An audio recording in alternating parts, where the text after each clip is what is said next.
Good morning. Did I video anything when we got here last night? I can't remember. Yesterday afternoon, we were about 10,000 hours trying to find a park up. Obviously that's a bit of an exaggeration, but we were driving for a few hours trying to find a park up. Everywhere we had marked, they were taken or didn't like the feel of it. And about what time did we? Oh, he's gone in. He's doing the dishes. I'm going to say about 8:30, maybe 9 o'clock. We drove along the coast from when we left the castle at whatever that was called. Drove along the coast, finding various park ups, and they were just no good. We eventually got to Banff. Banff in Aberdeenshire, and we drove down to the harbour, which is down that way, and then you follow a road that comes right next to the sea, overlooking the Moray Firth. And what a find! There is a car park down that way. There was no room, but we spotted this lay-by, so we turned and came back. There was nobody here, and then somebody came from the car park in front of us, which is okay because it didn't really bother us. But what a find! I really don't want to leave. So it is Thursday, the whatever it is of July 2024. Let me just turn you around.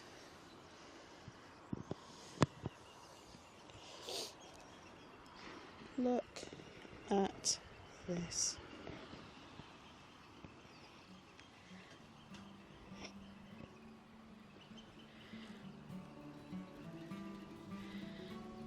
And we are parked here, and here is a little bench. There's some houses right up there. I really do not want to leave. It helps when the sun is gently warming you up in the morning, but there's so much wildlife. So yesterday evening and like this morning, so we've had oyster catchers, we've had a couple of seals, we've had eider swimming around, merganser, a big gang of merganser. I think they're ducks, aren't they? Swimming around. I haven't seen them this morning as much, but last night there was just loads of them. They skim across the water. We've had gannets, as you can hear. There's herring gulls somewhere. Don't know if you can hear that. I'm trying to think what else we've had. Oyster catchers, turnstones, I think. It's just lovely. There's the car park down there that we turned around in. Let's see if I can zoom. There, which I think you're allowed to stay in. People do anyway. I'm not sure what that little villagey thing is over there. I can't remember.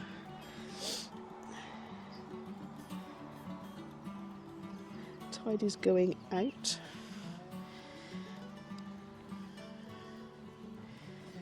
And just down behind that motorhome there is, is the harbour. So it was a bit of a windy road to get down to the harbour, but the drive along this road is quite easy. So I'm not really sure what the plan is for today. It's starting to cloud in, sod's law. But I've been sat on this bench for about an hour. I've had 2 cups of tea. I've tried to make them last, but that's it. I'm going to have to go now. Bye.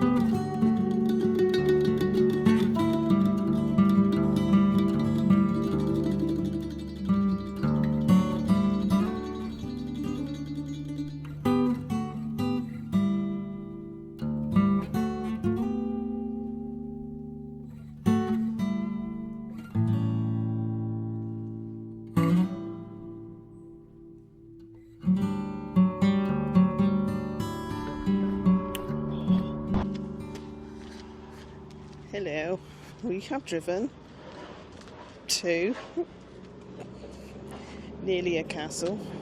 We've parked at the Glenfiddich Distillery car park because there is a castle next to it and we don't think it's got a car park. So we've snuck in there and we're walking down to the castle that we can't remember the name of.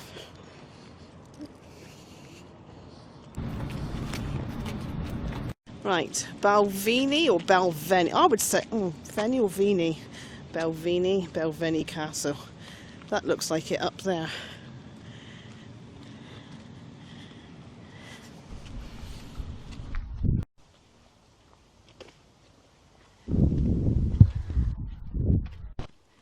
It's bigger than I thought, actually.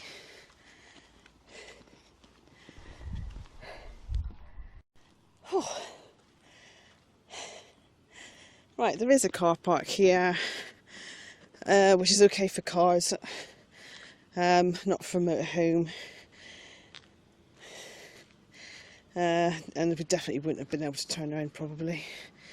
There's a shop, though. Good morning, welcome to Blank City Blank. I've got Terry Wogan's old microphone here. Well, I've got my little Irish voice going up and down. But no, instead of my Irish voice going up and down, I would have my Scottish voice keeping nice and steady. So, welcome to Balvenie Castle. Our wonderful castle here is about 800 years old. It's always been one of the most significant castles in the whole of Scotland because of the strategic location. This castle is where three river systems meet. We're on the River Fiddich, which gives its name to Glenfiddich and the distillery below us. But only, half a mile, a kilometre away is the Deveron-Isla system, which also goes north into the Moray Firth. But only about 5 kilometres that way is the Don, which goes down to Aberdeen. So together, these three river systems box off the top right-hand corner of Scotland and create a private enclave, which has always been known as Buchan. And of course, that's still the name of a parliamentary constituency, so the name does live on. But this is the cornerstone. Hold this, you hold the lot. And so the families who held this castle always held a series of castles across the northeast of Scotland, which made them very rich and very powerful. The only problem with being rich and powerful is somebody else wants your money and somebody else wants your power. And that has led to endless fights over this castle in this part of the world. One of the first families to hold the castle were the Comyns, who many people are not so familiar with the name, despite them being a very powerful family. But they were one of the great families of Scotland during the time of the Wars of Independence. They were allies of John Balliol, King of Scots, and allies of William Wallace. But often they were rivals of Robert the Bruce, despite in fact being cousins of him. So after William Wallace had his height reduced and John Balliol ceased to be king, Robert the Bruce said, right, that's it, I'm the king. And he came up here with his army and laid siege to this castle, kicked the Comyns out, and then set his brother Edward on destroying the whole of the Comyn territory right across Buchan. He burnt the crops, he killed the animals and destroyed all their castles, all 9 of them in a row.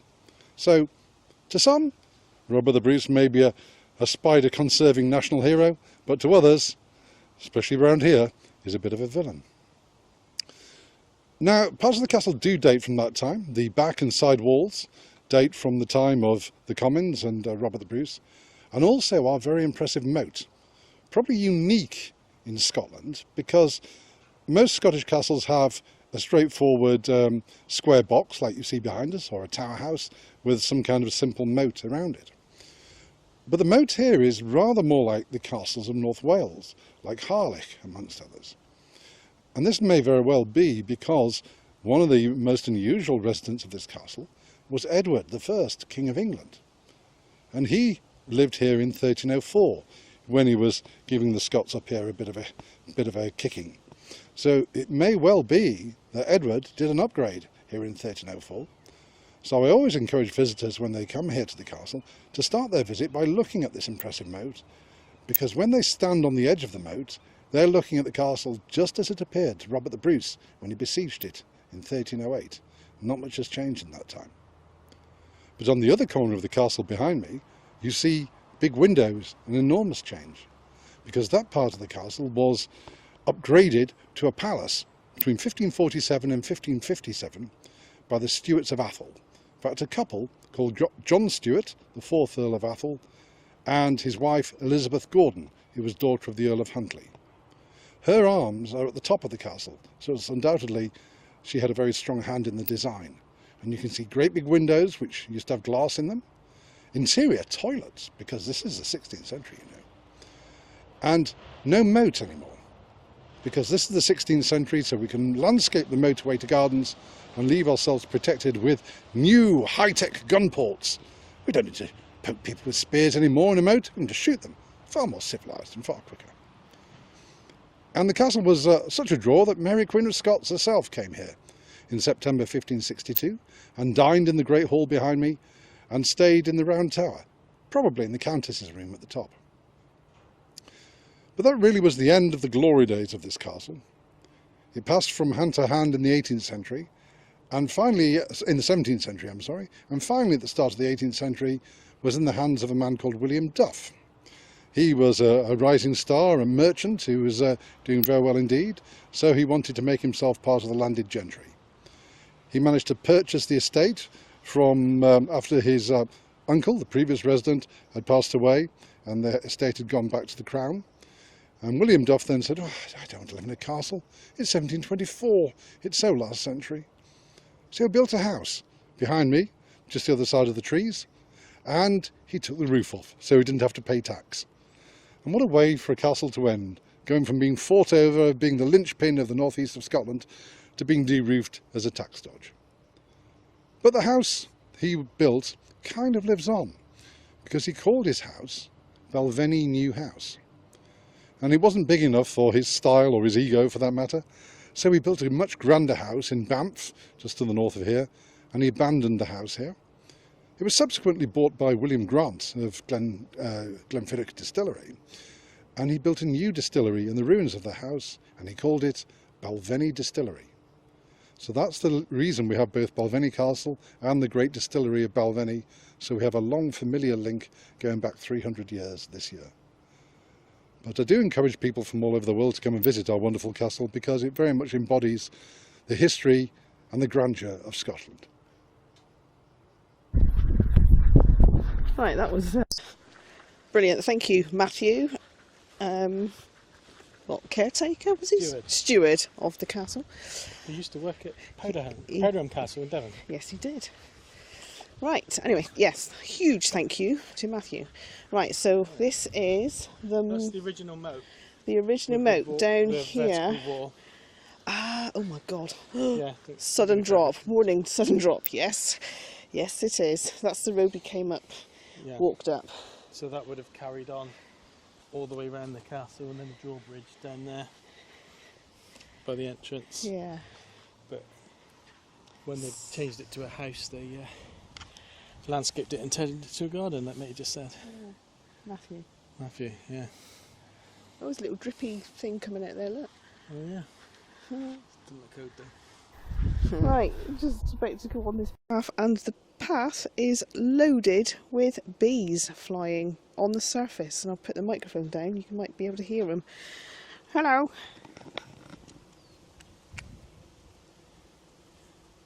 You can see all the little holes that they live in, look. Yeah.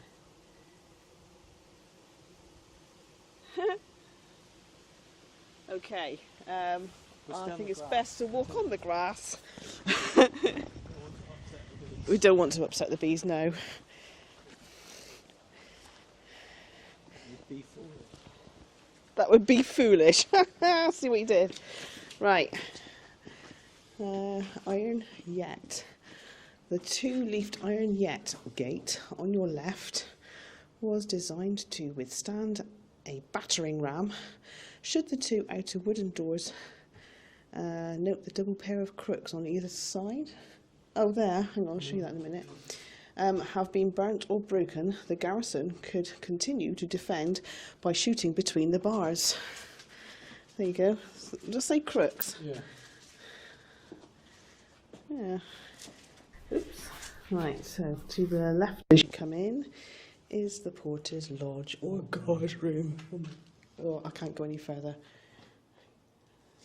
It is very dark with a little pokey hole there. We are inside, so there's a doorway there and a doorway there, which have got curly-whirly staircases going up. I don't know how far. I am not going to attempt that, but I might send Leon up. We shall see how brave I feel.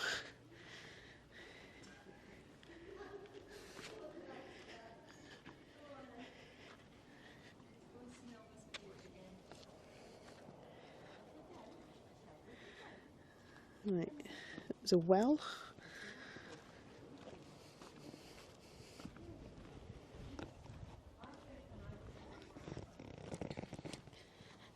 Labelled well. Woohoo! Can't actually see the bottom.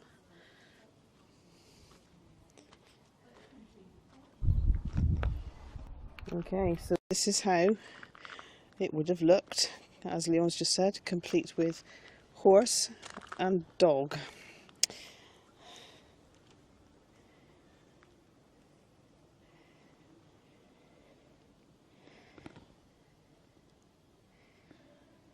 So this bit is closed off because they are currently carrying out a high-level survey of the site, and access to some areas might be affected. Awaiting conservation works. There we go. It's a game of Skittles or whatever it could be. Bowls? No, it's not bowls. Don't know. Right, what have we got over here? Right, so this is, what did you just say it was? Storage cellar. Is it? Oh, it's got green. This one's still intact. It's still intact, so I'm not going in. The monkey's just had his photo taken by somebody. It's quite funny. Oh, it's getting quite hot now. Right, in this bit is the kitchen.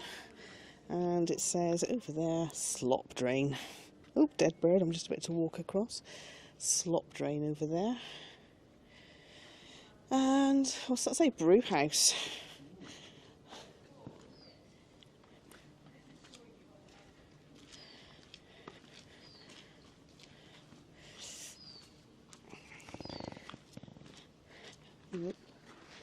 Oh, another dark place. Ooh. Okay, that bit's closed there. Kitchen. This is another kitchen? Yeah. Oh. Oh, you can't get it that way. That was the main kitchen fireplace up there. Blimey. So, would there... Hang on, it's up high. So there must have been But a there's, floor. I was going to say there must be a floor, because the top of the door is there, but there are windows up there. Dining with the Douglases. Powerful Douglas lords and ladies hosted feasts in the great hall above your head. Right, okay. The room would have been richly decorated to show off their wealth and status. Here we go. Standing in the ground floor storage cellars. Oh, so it's a kitchen. It must be above us again. Oh, right. Overhead is the lavish great hall. The Douglases conducted business and entertained. The hall was reached by an external stair from the courtyard. A grand window to your left. Oh, there's the stair, look. Right. No access. And would that be the window there? Yeah. To the left. Blah, blah, blah. Now blocked. Allowed sunlight to stream in, and a large fireplace provided warmth and light. And there, I'm assuming that's them there. Okay, back at the entrance where we came in. So I've been in that side. And this is private quarters. Oopsie. And here was private quarters.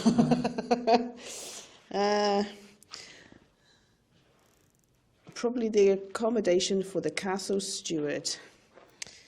Ground floor rooms in castles usually house storage cellars. Here, however, the fireplace and ensuite privy tell us that it was someone's chamber.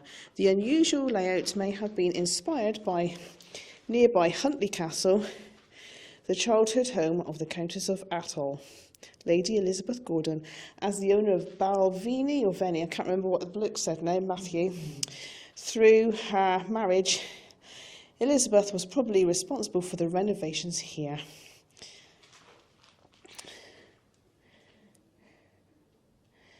There we go. Where's the fireplace? That must be his Ensuite toilet. Yeah, there's the fireplace. And ensuite privy. And a little pokey hole there.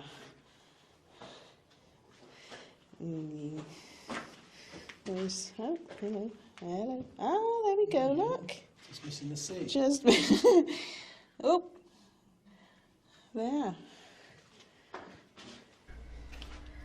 Right, so this is one of the turrety things with the staircase. Oh no, I don't like it, I don't like it, I don't like it, I don't like it. Oh. Lots of little locos. I am scared. Oh my god. I can't do this, I can't do this. Yes I can, come on, don't be so stupid. Oh, phew, the light came on.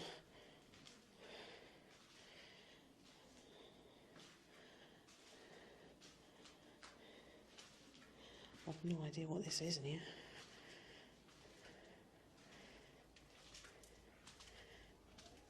Stairs going up there, and I don't know, oh, little hole there, look. Ah, household quarters. The vaulted chambers here on the ground floor was probably servants' quarters. Each had a fireplace and a latrine. I'm assuming that's the fireplace. Huh. No! This is a very, very, very, very good castle to come to. I was a bit creeped out when I came, but the lights did come on. Right. Yes, I'm assuming it goes. Sorry, this isn't the staircase. Don't know what this is. It goes across and down the other side. I'm hoping. Looks like it through the great hole. Okay. Right, it's new stairs. Actually, it's not too bad. Going up's not too bad, actually. It's coming down I find problems. Right, so these bits are locked off. You're now in the Atholl lodging built for Lady Elizabeth Gordon and John Stuart, 4th Earl of Atholl in the 1550s. The chambers on this floor were the Earl's private apartments. The countesses were on the floor above. Here they entertained, received guests and slept. Did you nearly fall down there? Access was dependent on the status of the visitor. This antechamber and the one above were reception rooms where businesses were conducted and dinners were held. The rooms beyond here were bedchambers. Only the most distinguished guests were invited into these spaces. Okay, so this is only halfway up the steps. Keep going. Okay, so that's the rooms we couldn't go in. Fireplace there or something. And we were down. No, we weren't down there, were we? Because that's fenced off. Right, just come out and been up and come out of that one. And now going in this one. Up we go again. Okay. Right, that's what we were looking down on just now, isn't it? Yes. Somewhere. Right. So that's the spiral staircase we've just been up. Looking down on this one. This is the hall, the principal reception place and dining room. Luxurious living. The Great Hall was the social heart of the Atholl Stuart Castle. Here, the Countess and Earl hosted banquets. Oh God, sorry. Conducted business and met with local people. I think I read that up there actually. Countess's Castle. In 1547, Lady Elizabeth Gordon was granted the castle of Balvenie and its lands by her husband, the 4th Earl of Atholl. the extensive works carried out here were likely designed and managed by Lady Elizabeth. Following her death, the 4th Earl granted his new wife, Lady Margaret Fleming, lands around Balvenie, I can't remember, though not the castle itself. Perhaps this was out of respect for his first wife's memory. Female ownership of the castle resumed a generation later when the 5th Earl granted it to his wife, Lady Mary Ruthven. There we go. Thanks. Mary Queen of Scots enjoyed feasting and entertainment here. There we go. Okay, onwards and upwards. Right, so there's the Great Hall that we've just been in, and this is what is it? Chambers. These 2 chambers, note the 2 fireplaces in the end walls, provided accommodation for the household and perhaps visiting guests. There's one fireplace. And there's, one over there. And one up there. Nice, look at the views. Oh, heel and coos.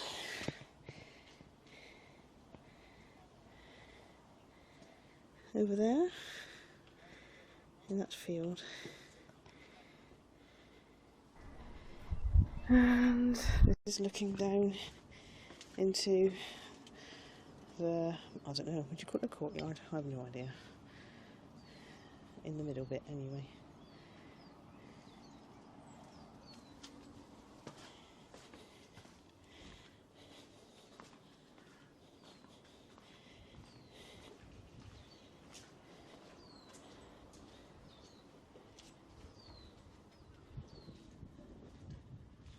Right. That is it.